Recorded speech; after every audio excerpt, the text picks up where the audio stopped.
Good evening. Welcome back to Legends, episode 3. No secrets this week. We all know who it is. You know, it's probably my biggest Arsenal hero ever. Before we get into it, let's find some titles.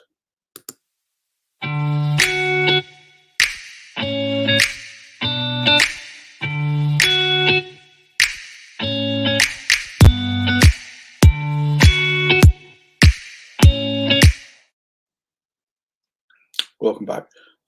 Before we go straight into it, just have to do the usual. If you like the video, don't forget to like it. If you haven't subscribed yet, please do that. It'd be nice. Got about 84 subscribers, so let's get it up so we can cater to my ego. And also, if you do want to do that, then don't forget to hit the notification bell where you can not miss any future content. So without further ado, this is tonight's subject. This guy. Man, where to start with David Rocastle? He had a profound effect on me as a young Arsenal fan. But what I'm going to do tonight, I'm going to kind of break it down into two bits. First bit, obviously, with the stats and his history as an Arsenal player. But I said it in the Alan Sunderland video. The stats don't tell the whole story. Now, this is doubly true with this guy. Bear in mind, this is from my perspective and how I view him as an Arsenal legend. So the second bit will be me just talking about my feelings and how it made me feel as a young lad supporting Arsenal. But let's go into the stats to start with. So he made his debut for Arsenal as an 18-year-old against Newcastle, 1985. So he was 18. I'm actually 6 years younger, so I was 12, and I was just really starting to get into everything Arsenal.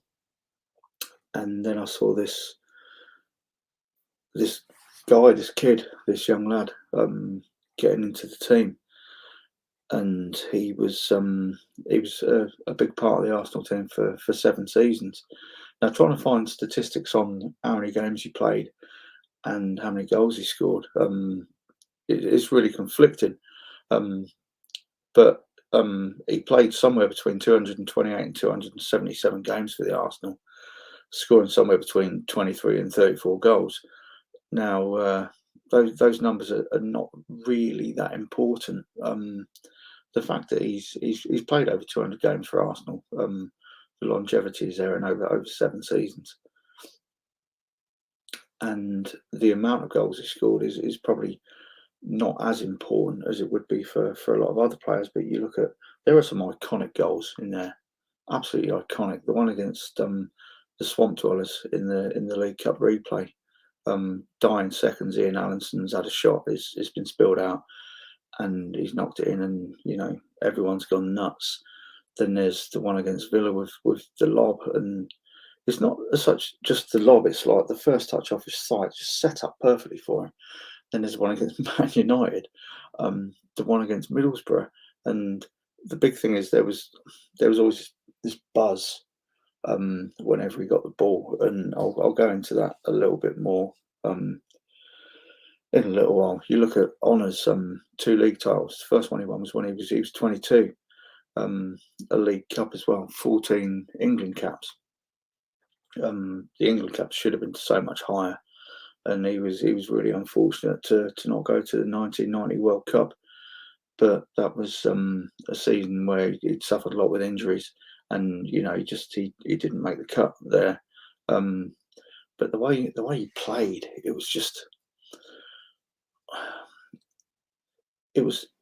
it got everybody up off their seats. And I'd not really witnessed this before. Bear in mind, I was 12 when he started playing for Arsenal, and I'd not seen that. I'd not seen a player that I could really associate with, somebody who really sort of made me feel that I, as an Arsenal fan, to see him as an Arsenal fan who come through the ranks. So this can be done. You know, lads who sort of play football and get spotted and come through the ranks, they can make it. And that was amazing to me and lots of my mates. I mean, at the time I was growing up in Hayes, and my school, it was, you were either Arsenal or the Swamp Dwellers, or some of them were the usual suspects, the old Man U and Liverpool, quite a few QPR fans, but mostly, it was Gooners versus the other lot. And we used to talk about it on a Monday morning. You go into school, and in them days all we had was match of the day. So you'd talk about like what you'd seen, and just how amazing this guy was. And it was just the hugest fan club for David Rocastle.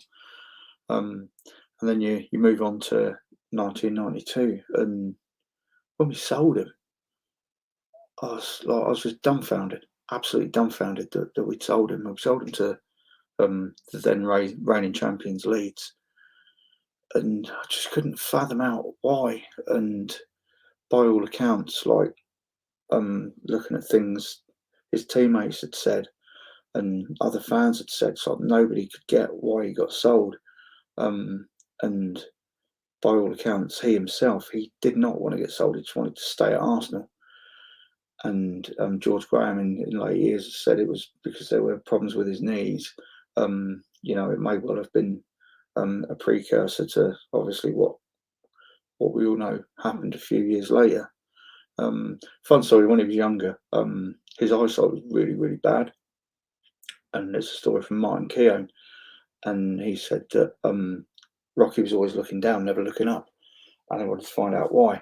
And a few of them had an inkling that it could have been his eyesight, and so they took him out to the halfway line, and he couldn't even see the goal from the halfway line. So then they got him fitted with contact lenses, and the rest is history. That's when a huge improvement came, and that's when he got into the first team.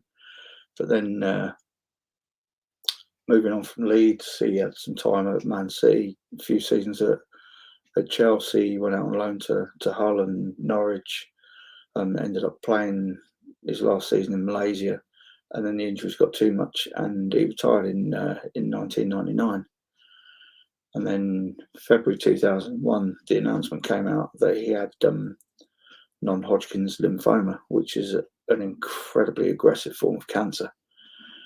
And it turns out that he was given a terminal diagnosis in October of 2000, but he never released this until February of the following year.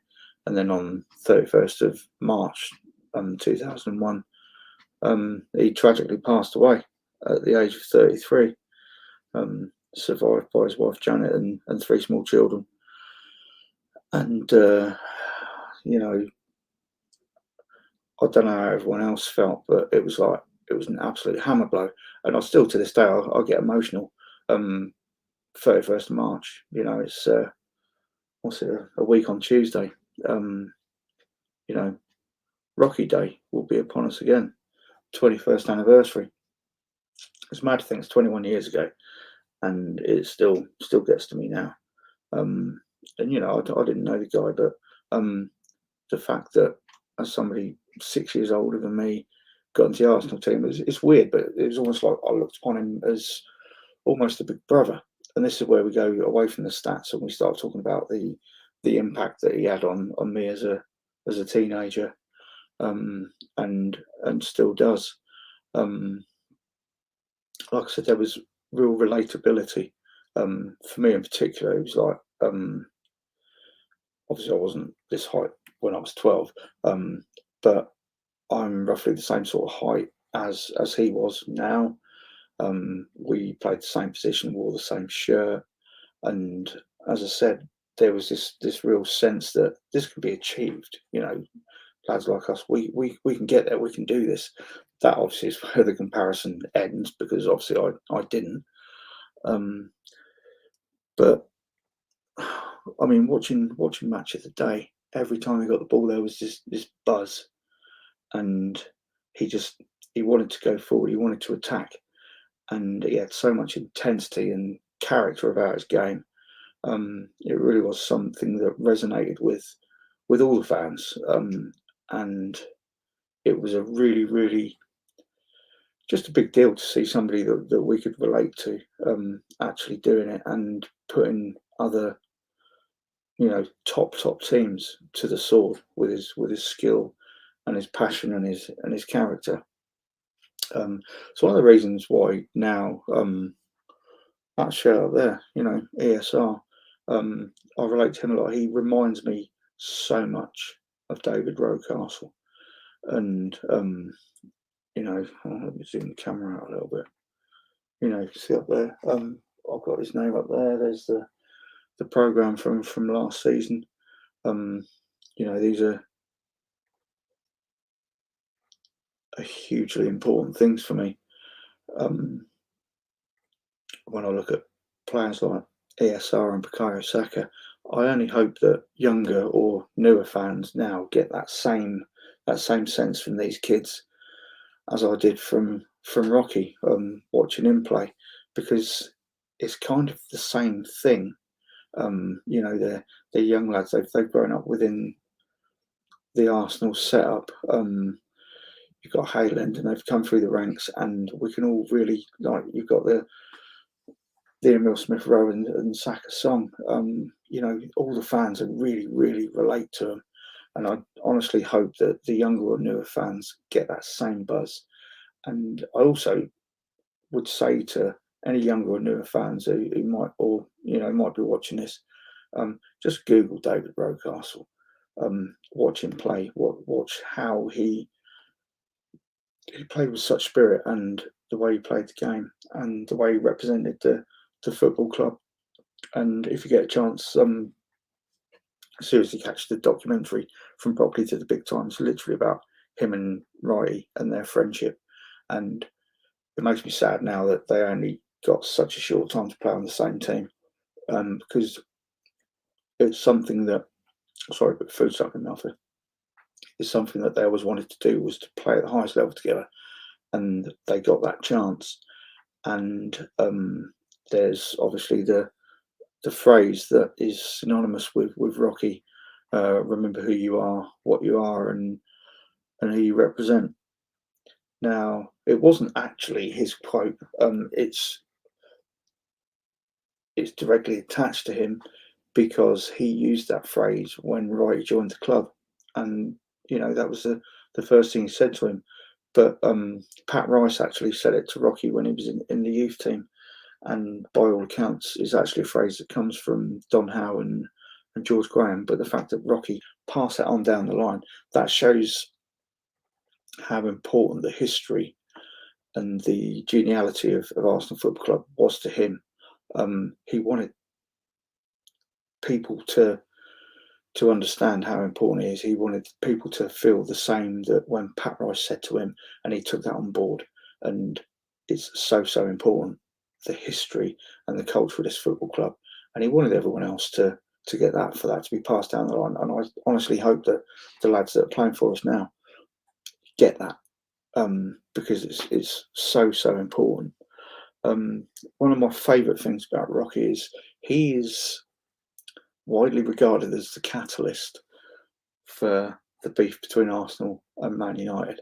And it goes back to a game in the 86-87 season. We lost the game 2-0 to Man U, but he was up against, they were kicking the shit out of us. They were kicking absolute lumps out of us. It's like that game, when our 49 game unbeaten run went, and they were just literally kicking the shit out of us.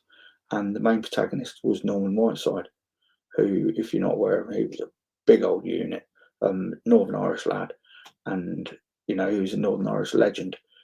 And he was big, he was strong, he was a top player, but he wasn't used to people coming back at him when he went through him. And he went through Rocky, and Rocky got up, and Big Norm had the ball, and Rocky went straight through him. And then Norman kicked out at him from the floor, and then while he's still on the floor, Rocky's booted him one, and Rocky got sent off for this. But if he is the one who is responsible for all the other things, there was a game in 1990 when there was another huge brawl between the two teams. If he's kicked all that off, that's out of like his spirit and his love for the club. And Norman Whiteside actually said that he was not used to people coming back at him, and he had nothing but respect for Rocky for doing that. And that was all about Rocky's spirit. And that is one of the main things that puts Rocky right up there as far as I'm concerned. He's above Dennis, he's above Thierry, he's literally above everyone as far as I'm concerned.